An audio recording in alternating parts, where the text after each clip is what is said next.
Okay, so that's the K through 12 world. Now let's shift gears and head over to college campuses. We're seeing a similar rush to adopt AI, but universities are taking some really interesting and different approaches to get these tools to their students and professors. And what's really smart is that they aren't trying to do everything at once. They're not trying to boil the ocean here.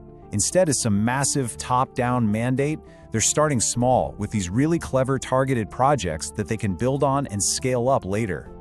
So we're seeing about 3 main strategies pop up. First, you have the educate everyone approach. The University of Louisiana system, for example, is offering a basic AI literacy course to, well, everyone, all 82,000 students and faculty.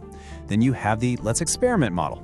UMass Lowell gave out these little $1,000 grants to professors just to see what they could come up with. And the third way, crowdsourcing. Arizona State basically threw open the doors and said, hey everybody, students, faculty, staff, give us your best ideas for AI projects. And they got a ton of proposals. Okay, so there's a ton of potential here, and things are moving fast, which of course brings up a huge question. How do we manage all this? This stuff is powerful, so what are the rules of engagement? How do we make sure it's being used responsibly? Well, Stanford has come up with a really clear and simple framework that's super helpful. They basically boiled it down to 3 main choices for their teachers. You can either require students to use AI, you can limit its use to certain parts of an assignment, or you can just prohibit it completely. And the choice between those 3 options really comes down to one thing. What's the goal of the assignment, right?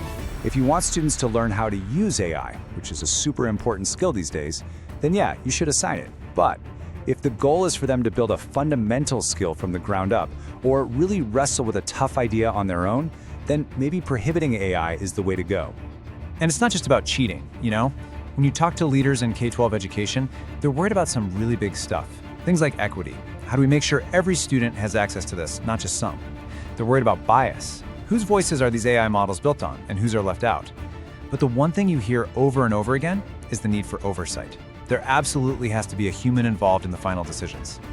And that idea, that oversight, it really brings us to what might be the single most important point in this whole conversation. It's something that came up again and again in all the material we looked at. AI is a tool, not a replacement for the teacher. So really, the takeaway here isn't about AI replacing teachers. Not at all. It's about partnership. This quote from Nan Han says it perfectly. It's about combining what AI is good at with what humans are good at.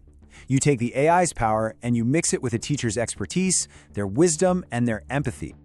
Here's a really good way to think about it. AI is fantastic at the what of education. The lesson plans, the quizzes, the content, all that stuff. And by handling the what, it frees up the human teacher to focus on the why and the how. That's the mentoring, the inspiring, the building of actual human relationships. And that's something technology just can't do. And the research totally backs this up. Studies from places like NC State show that teachers are genuinely excited about AI. They see its potential, but they are absolutely clear on one thing. That core human connection that is at the heart of teaching, that can never ever be replaced. And it shouldn't be. So where does that leave us? Well, it leaves us with a really big question to chew on.